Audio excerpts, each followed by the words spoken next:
bridging the digital skills gap in South Africa, especially amongst young women. The technology company recently partnered with two mission-aligned organizations, Babes Got Bites, as well as Code Intelligence, to support digital skills development in underserved communities. This was hosted in Cape Town offices. The week-long boot camp welcomed over 50 students, providing sessions focused on practical hands-on training across various Zoho applications, including Zoho CRM Plus, People, Creator, and Workplace. Good morning, Andrew. Thank you for having me. Oh, thank you so much for chatting to us this morning on Tech Africa. What was the primary goal behind launching this bootcamp?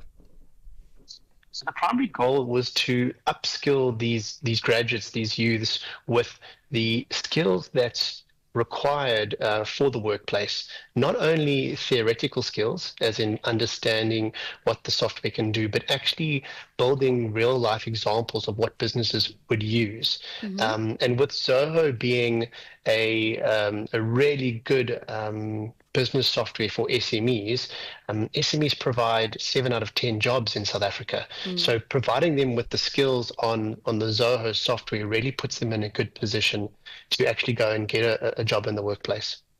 All right. And was this the first time that you guys ventured into this mission? It was the first time that we conducted the training in our offices. We had, prior to this, we had done Train the Trainer training with Code Intelligence and Babes Got Bites. And we're very passionate about upskilling the disadvantaged youth. I mean, both these coding academies come out of Khayelitsha in Cape Town, and these graduates, these youths, come from challenging backgrounds. And so for us to be able to bring them to our office, provide them with food, we got laptops for them, and then really talk to them about real life business scenarios where they can take their theoretical skills in coding and apply it in the real life business world. So tell us a bit more about the specific skills that came out of this boot camp during that particular week in Cape Town. So we taught them about like Zoho CRM and Zoho People. We taught them on Zoho Projects, which is for project management. We taught them on Zoho Creator, which is a custom app builder. And also they got to meet various staff members at Zoho. So they met the sales team, they met the technical implementation team. I even presented to them about their job prospects and where they could get jobs once they've acquired their Zoho skills. And also for them not to think locally, to think globally, because there's a huge demand for Zoho skills globally, and we've got freelancers in South Africa that are in high demand working for businesses in Europe, in the Middle East, in Africa, because they've got those Zoho skills. And we've also got a better grasp of the English language. That's a really important factor when thinking about this. South Africa ranks about number 11th on the EFEPI score, which is the English Proficiency Index. Right. And if you look at the other countries that are huge in freelancing, like India sits at 69. Philippines sits at like 22 or 27, and we're sitting at 11. So South Africa has a huge opportunity to actually build freelancer capabilities where we can actually freelance our skills globally, which will bring in foreign currency and really help stimulate our economy. And okay, we touched based on real world impact and the skills that they walked away with. Is this a once off specifically with the bootcamp, and then so you will do this again in 2026, or you'll look at a different angle? No, we will do it, but I think we're going to compound our initiatives. We're going to really do more. We're going to bring in partners and stakeholders to try and scale this initiative. Zoho itself has a real passion for the rural communities. In India, we've got at least 20 rural offices, and we want to really look at where we can partner with stakeholders and organizations in South Africa and government, where we can actually start building these training facilities in rural communities and really then help those people in the rural communities to then build freelancer capabilities where they can actually work remotely from the rural community and bring in foreign currency. And so that will then also stimulate our small rural communities, which is very important. There was something that quickly came to me, and I said, okay, yes, I wanted to ask. You focused on the ladies this year. Is there something specific for the gents, or it just depends on what your focus is for the year? It depends. I mean, for me personally, being the executive director of Zoho South Africa, I want to fight unemployment. That's my main goal.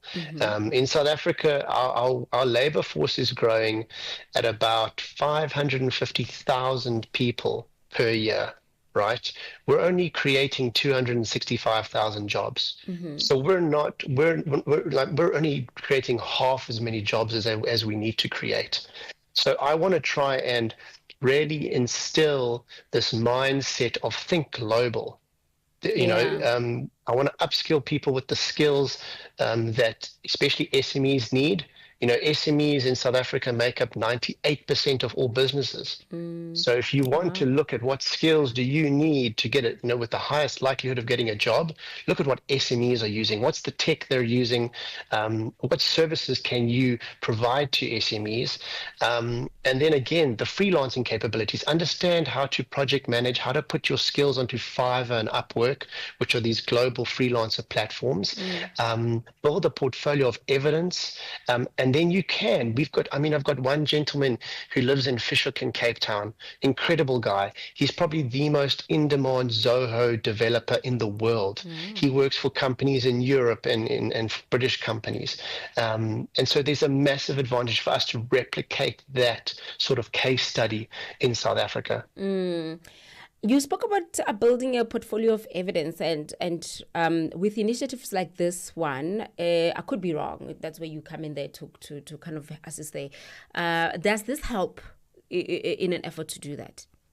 Yes, definitely. So what these graduates can do now is they can build like a custom app on Zoho Creator, which is this custom app builder, where they can solve a problem, right? And what they would do is they would do a screen recording explaining what the app can do. Not necessarily show how they built it, but just to show what problem is this app going to solve. And they can then take that screen recording and they can put it on YouTube and they can add it to their portfolio of evidence and they can go and show people what they're capable of building. Okay. Other things would be like configuring the CRM system for an SME that's focused on, let's say, logistics, for instance, or let's say configuring Zoho Desk, which is a customer support desk, configuring for the insurance industry. And you do a screen recording of exactly how you've configured it for that. And then you would add that to your portfolio of evidence. So looking at other provinces as well, is there a plan to also reach out to other provinces outside of Cape Town as well? Yes, we're busy speaking to many different stakeholders, government departments, municipalities. So I would say this is kind of this is like a micro pilot project that we've done here. We're going to try and grow it and scale it to as big as we can. And slowly but surely, we're going to have to take small steps because we want to make sure that when we do the big one, it's going to, we've ironed out all the niggles that might hold it back. When we do it, we want to do it properly, and we want to make sure that there's the highest likelihood of success. Is there an age cap of people that can be part of these trainings? So this specific one, we keep it to students that have coding knowledge. The next one that we're working on is going to be something where there isn't going to be a cap or a boundary. The reason being is that we're going to teach people to use an app that we've launched called Zoho Solo, which is an app built for the solopreneur, so the one-person business. That app, you can get it on the App Store right now. It's incredible. It just helps you manage your customers, your tasks that you need to perform for your customers. It helps you create your invoices. It helps you manage your expenses expenses and track your mileage. It also allows you to manage your calendar for meetings. So that's it. It's a very simple app on your phone, so anyone can use it. The free version is incredible. It's got so many features in the free version. And what we're going to do is we're going to help people understand that app, use that app to build a business. And once you've got that foundational learning in place, then you can move on to maybe the more complex applications, or more, let's say, apps where you might need. But in general, Zoho's apps are very user-friendly. There's a no-code layer where you don't need to know how to code. Then there's a low-code layer where the AI helps you code. And then there's a coding layer. So Zoho's apps are really there for everyone. I think it's just when we do these training initiatives, we just need to make sure that the people that we bring into the training initiative have enough knowledge so that, again, we have the highest likelihood of success for them. Yeah. And just looking at, the year ahead, and for people that would like to be part of these initiatives, where do they go, and methods or means to apply? So at the moment, our initiatives, we work through organizations. So like with Babes Got Bytes and with Codtelligence, we've also done something with M Labs now. We've done with the EPI, is the Entrepreneurs, I don't know what it's called now. It's the Entrepreneur Institute. Entrepreneurs Planning Institute. So we're doing strategic partnerships with lots of different organizations. So at the moment, the best way is to go through those organizations that have partnerships with us. And then the other option is to contact our offices in South Africa. It's quite simple. It's South Africa at zohocorp.com, or go to our website. It's easy, zoho.com, and you can then go through the contact us and get to the South African office's details. Thank you so much for chatting to us this morning, Andrew. It's always a pleasure. Great. Thank you so much. Okay, and that's how we end our chat there with Andrew Bourne from Zoho, who is a Zoho Regional Head for Southern Africa. It's 11:30 Central African Time, with just 30 minutes remaining. We better get straight into what we also have just before we wrap up the show for this week, and it is that DeFi